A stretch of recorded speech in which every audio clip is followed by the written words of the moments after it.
Oh yeah, let's start off this second day of the week, Monday, and deal with our zero first, and then our hero. I'm going to give you a series of questions which are in actuality clues as to the identity of our mystery zero-masked crusader that he is. Question 1. Who is the highest paid federal employee out of 4 million federal employees? Got any ideas? Nope, not the president. This dude makes $17,000 more than the president. Another clue.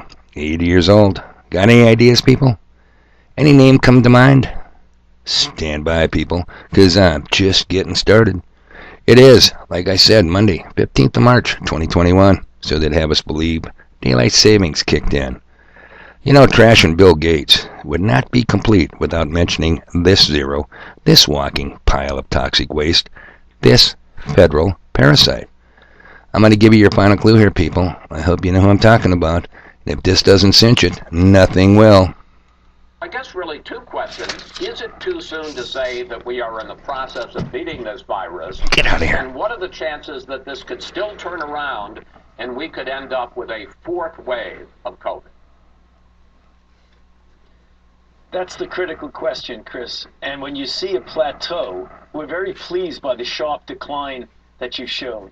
But when you see a plateauing at a level of anywhere between 50 and 65,000 cases a day, that is absolutely no time to declare victory, because we know from previous surges that we've had over the year that when you see that leveling off at a high level, there's always the risk of a surge back up. And in fact, unfortunately, that's exactly what is happening in Europe right now. They had the same kind of decline. They always seem to be a few weeks ahead of us in the dynamics of the outbreak. Then they plateaued because they pulled back a bit. They thought that they were home free, and they weren't. And now they're seeing an increase up. We have to avoid that, Chris. We're going in the right direction. Vaccines, as you mentioned, every day we get more and more people vaccinated, which gets us closer and closer to a better protection. To pull back now prematurely would be ill-advised. Well, let's follow up on that issue. I'm going to ask you a question straight out. I want a straight answer. Given the tenuous situation we're in, is what Texas did this past week, ending the mask mandate, reopening 100%, is what Texas did dangerous? I think it's risky and potentially dangerous, yes. Okay, that was your last clue, people. You know who it is, don't you? Yep. That is Fox News Sunday, Chris Wallace, yesterday interviewing none other than Anthony Fauci. I'll be damned. Heads up, people. Do not miss the good doctors signaling here. He mentioned Europe. Italy is back in lockdown. Read between his lies, because I can't point it out here. I'm on a very easy censor platform. Moving on. I got the idea of who our hero is from none other than Brian over at High Impact Blix. Watched one of his videos the other day. So let me introduce General Smedley Butler. You ever heard of him? Well, he's our hero of the day. I'll tell you why. But the reasons I'm going to give you might surprise you. Alright, going over to Wikipedia, the source of all truth, knowledge, and wisdom. Major General Smedley Butler, nicknamed Old Gimlet Eye, was a senior United States Marine Corps officer who fought in both the Mexican Revolution and World War I. Butler was, at the time of his death, the most decorated Marine in U.S. history.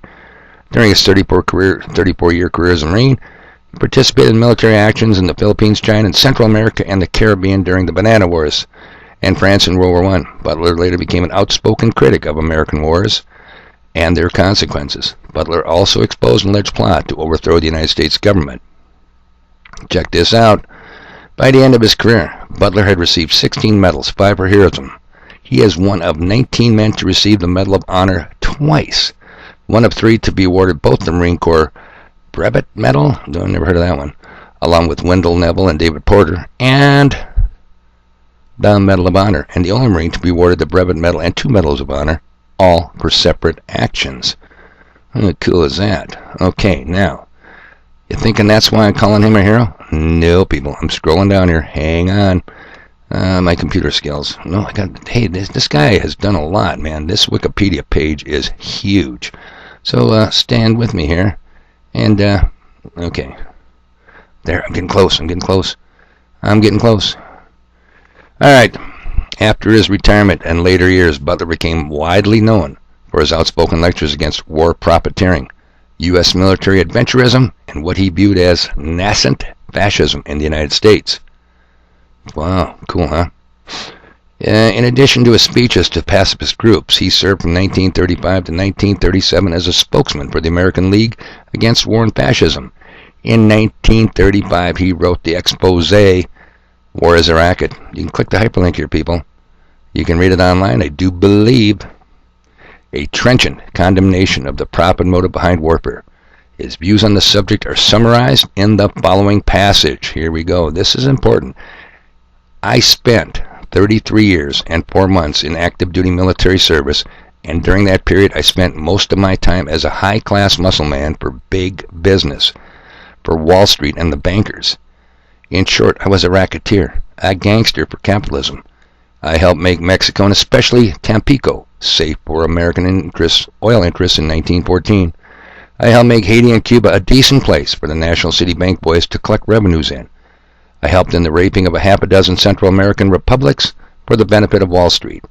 I helped purify Nicaragua for the International Banking House of Brown Brothers in 1902 to 1912.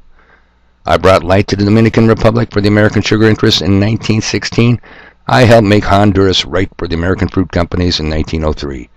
In China in 1927, I helped see to it that Standard Oil went on its way unmolested. Looking back on it, I might have given Al Capone, remember him, people, the Chicago gangster, a few hints.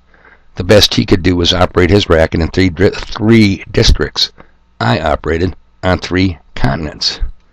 Yeah, so, now, why the hero? He told the truth, people. War is a racket, and that is the name of his publication. Think that's even more true today? Well, is it at least possible? You gotta give it some possibility. You have to understand the code words people use today in mainstream media. American interests overseas is not, and I repeat, is not the interests of average Americans. Come on. What is your interest being fought for in Syria today? Tell me. How about circling Iran? Why? How about toppling Iraq? What was your interest there, and what did we get for it? And how did the military serve you? 20 years in Afghanistan. Can you explain that one? What did we win in Korea or Vietnam that helped you or me? While saying thank you for your service may make you feel warm and fuzzy, go ahead and say it.